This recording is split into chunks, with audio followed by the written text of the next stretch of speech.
बुद्धं शरणं गच्छामि, धम्मं शरणं गच्छामि।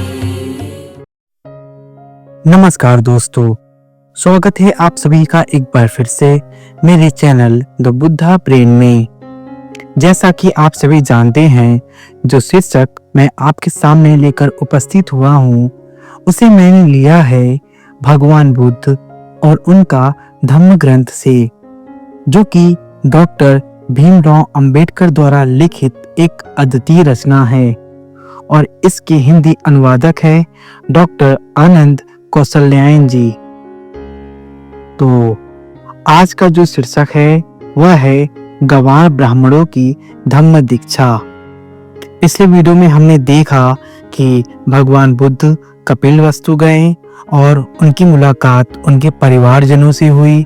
उसके बाद वो वापस अपने पुत्र राहुल के साथ वनवास की तरफ आ गए। तो एक समय की बात है, राजगृह के समीप ही भगवान बुद्ध ये चलते चलते अब राजगृह पधारे हैं। राजगृह जिसे आज के समय में राजगीर नाम से जाना जाता है, जो कि बिहार क्षेत्र में स्थित है। तो एक समय की बात है, राजगृह के समीप ही गिरधकुट पर्वत के पीछे एक गांव था जिसमें कोई 70 ब्राह्मण परिवार रहते थे। उन लोगों को धम्म दीक्षा देने के उद्देश्य से भगवान बुद्ध आकर एक वृक्ष के नीचे विराजमान हुए।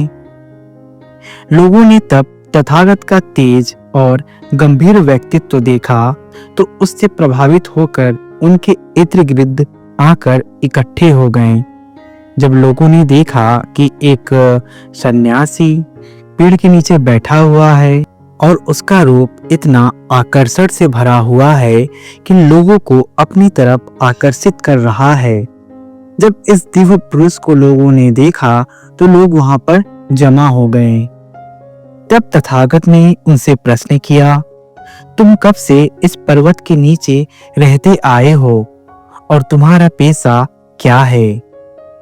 तब उन लोगों ने उत्तर दिया, पिछले 30 पीढ़ियों से हम यहीं रहते आए हैं और हमारा पेशा पशु पालन का है। और जब भगवान बुद्ध ने उनसे उनके धार्मिक विश्वासों के बारे में प्रश्न किया तो उन सभी ने उत्तर दिया, हम ऋतु भेद के अनुसार सूर्य, चंद्रमा, वरुण, अग्नि आदि देवताओं की पूजा करते हैं। उस समय के लोग जो उस गांव में रहते थे वो सूर्य, चंद्रमा, वरुण, अग्नि आदि देवताओं की पूजा करते थे। यदि हम में से किसी की मृत्यु हो जाती है तो हम इकट्ठे होते हैं और प्रार्थना करते हैं कि वह ब्रह्मलोक में उत्पन्न हो, जिससे उसे पुनर्जन्म न ग्रहण करना पड़े। जब भगवान बुद्ध ने उनकी बातें सुनी तो भगवान बुद्ध ने कहा, यह क्षेम कर मार्ग नहीं है, इससे तुम्हारा कुछ भी लाभ नहीं हो सकता। तुम मेरे मार्ग का अनुसरण करो। मेरे मार्ग का अनुसरण करने से ही, सच्चा श्रमण बनने से ही, आत्म संयम का अभ्यास करने से ही निर्वाण की प्राप्ति हो सकती है।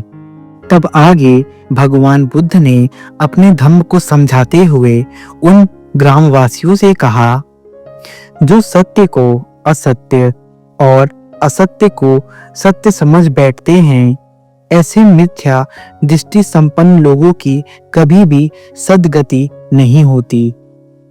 जो सत्य को सत्य और असत्य को असत्य जान लेते हैं, ऐसे सम्यक दृष्टि संपन्न लोगों को ही सद्गति की प्राप्ति होती है। भगवान बुद्ध का यह स्पष्ट कहना था कि जो सत्य को सत्य जानता है और असत्य को असत्य जानता है, उसकी ही सद्गति होती है। जो झूठ को सत्य और सत्य को झूठ मान के बैठा है, उसकी कभी भी सद्गति नहीं होती है। भगवान बुद्ध कहते हैं, संसार में सभी को मृत्यु प्राप्त होना ही है। कोई ऐसा नहीं है जो मृत्यु से बच सके। इसीलिए हमें यह समझ लेना चाहिए कि जो पैदा हुआ है उसे एक न एक दिन मरना अवश्य है, और इसीलिए जन्म मरण के बंधन से छुटकारा पाने की इच्छा करना ही सच्ची साधना, सच्चा धर्म है। भगवान बुद्ध कहते हैं कि जिस प्राणी ने भी संसार में जन्म लिया है उसकी मृत्यु निश्चित है, और यह बात तो बिल्कुल सत्य है। इससे ना कोई बचा है और ना कोई बचेगा। जब से हमने जन्म ग्रहण किया है मृत्यु हमारा पीछा कर रही है। हम पल प्रतिपल मृत्यु की ओर ही खींचे चले जा रहे हैं, और मरने के बाद भी यह सिलसिला रुकता नहीं है। हम मरते हैं, फिर जन्म ग्रहण करते हैं, नाना तरह के दुख भोगते हैं, फिर मरते हैं, फिर जन्म ग्रहण करते हैं, फिर वही दुख, दौर और मनस्य। तो यह कड़ी चलती चली जाती है। इसलिए भगवान बुद्ध कहते हैं कि जन्म मरण के बंधन से छुटकारा पाने की साधना करना ही यही सच्चा धर्म है। उन 70 ब्राह्मणों को जब यह बुद्ध वचन सुनने को मिला तो उन्होंने तुरंत श्रमण बनने की इच्छा प्रकट की। बुद्ध द्वारा अनुमति प्राप्त होने पर उनका केस छेदन हो गया। उनकी वेशभूषा सच्चे श्रमण की हो गई। जब उन सभी ब्राह्मणों ने भगवान बुद्ध के यह उपदेश सुने तो उनके मन में जिज्ञासा प्रकट हुई और वो सभी भगवान बुद्ध के शिष्य बन गए। तब से सब विहार की ओर चल पड़े।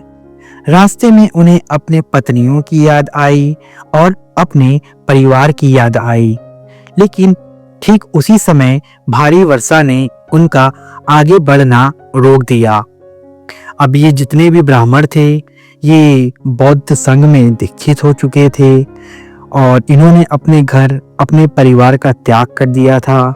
जब ये रास्ते में चल रहे थे तो किसी को अपनी पत्नी की याद आ रही थी, किसी को अपने परिवार की याद आ रही थी, और ये मन ही मन सोच रहे थे कि मैं व्यर्थ में ही झूठ मूठ का भिक्षुक बन गया हूँ। नाना तरह के सवाल थे और नाना तरह के विचार उनके मन में चक्कर काट रहे थे।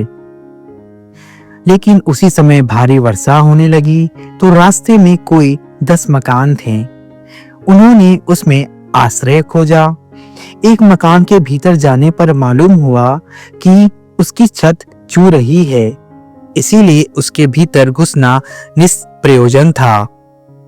अब वहां पर एक घर ऐसा भी था जो वर्षा के कारण उसकी छत टपक रही थी, तो उसके अंदर जाना यह निष्प्रयोजन था। तो भगवान बुद्ध ने इस अवसर का लाभ उठाया। भगवान बुद्ध ने इस अवसर के उपयुक्त अपना उपदेश देते हुए कहा, जिस प्रकार यदि छत ठीक से न छाई गई हो तो उसमें वर्षा का पानी अंदर घुस जाता है, इसी प्रकार यदि चित्त को ठीक ठीक सीधा न किया गया हो तो उसमें काम यानी कि राग का प्रवेश हो जाता है। अब देखिए कि भगवान बुद्ध ने इस अवसर का लाभ उठाया। भगवान बुद्ध को पता था कि उन भिक्षुक के मन में क्या चल रहा है, इसलिए भगवान बुद्ध ने इस अवसर का लाभ उठाते हुए कहा कि जिस प्रकार वर्षा का पानी घर में घुस जाता है यदि उसकी छत ठीक से न छाई गई हो, इसी प्रकार यदि हम अपने मन को सही काम में नहीं लगाते, उसे सीधा नहीं साधते, तो उसमें राग यानी कि काम प्रविष्ट हो जाता है। आगे बुद्ध ने कहा, लेकिन जिस प्रकार यदि छत ठीक से छाई गई हो तो उसमें वर्षा का पानी अंदर नहीं आ सकता, उसी प्रकार यदि चित्त को ठीक ठीक साधा गया हो तो उसमें काम यानी कि राग का प्रवेश नहीं हो सकता। बात तो बिल्कुल सही है कि यदि किसी घर की छत ठीक से छाई गई हो तो उसमें वर्षा का पानी ये प्रवेश नहीं करता। इसी प्रकार जब एक बुद्धिमान व्यक्ति अपने मन को सही दिशा में साधता है, सही कार्य में लगाता है और बुद्धिमानी से हर कार्य करता है, तो उसके मन में राग यानी कि काम प्रवेश नहीं कर सकता। जब इन वाक्यों को उन 70 ब्राह्मणों ने सुना तो उन्हें लगा कि उन्होंने बिल्कुल सही और शुभ संकल्प किया है।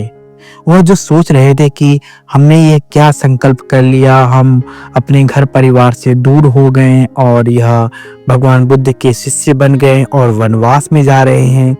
लेकिन जब उन लोगों ने भगवान बुद्ध के यह वचन सुने तो उन्होंने सोचा कि नहीं, हमारा संकल्प बिल्कुल सही था।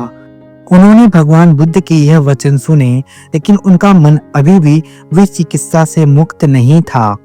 इतना होने पर भी वे आगे बढ़ते चले गए। आगे बढ़े तो उन्होंने पृथ्वी पर कुछ सुगंधित द्रव्य पड़ा देखा। बुद्ध ने उसकी ओर उनका ध्यान आकर्षित किया। थोड़ी ही दूर और जाने पर कुछ कूड़ा करकट इकट्ठा दिखाई पड़ा।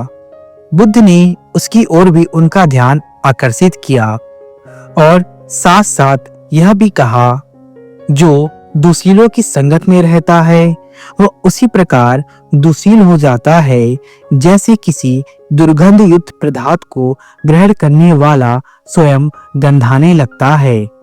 वह उपरोक्त निष्कृष्ट हो जाता है और अकुशल ही अकुशल करने में दक्ष हो जाता है।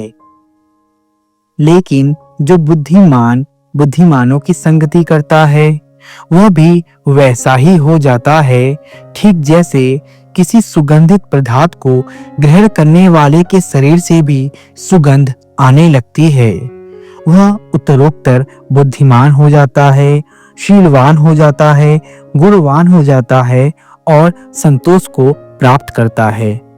भगवान बुद्ध यहाँ उन भिक्षुओं को समझाते हैं कि जो अच्छे लोगों की संगति करता है, बुद्धिमानों की संगति करता है, वह गुणवान हो जाता है, शीलवान हो जाता है, बुद्धिमान हो जाता है और उसे जीवन में संतोष प्राप्त होता है।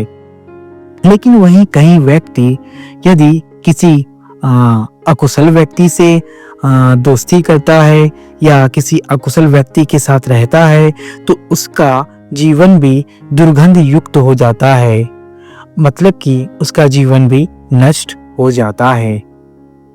इस सब गाथाओं को सुनकर उन 70 ब्राह्मणों को निश्चय हो गया कि उनके मन में जो घर लौटकर काम भोग जीवन व्यतीत करने के ख्याल आने लगे थे वे सब उचित नहीं थे। ऐसे विचारों से सर्वथा मुक्त हो वे विहार आए और साधना कर अचिर काल में ही अरहंत को प्राप्त हो गए। तो देखिए, इन 70 ब्राह्मणों ने भगवान बुद्ध की शरण ग्रहण की।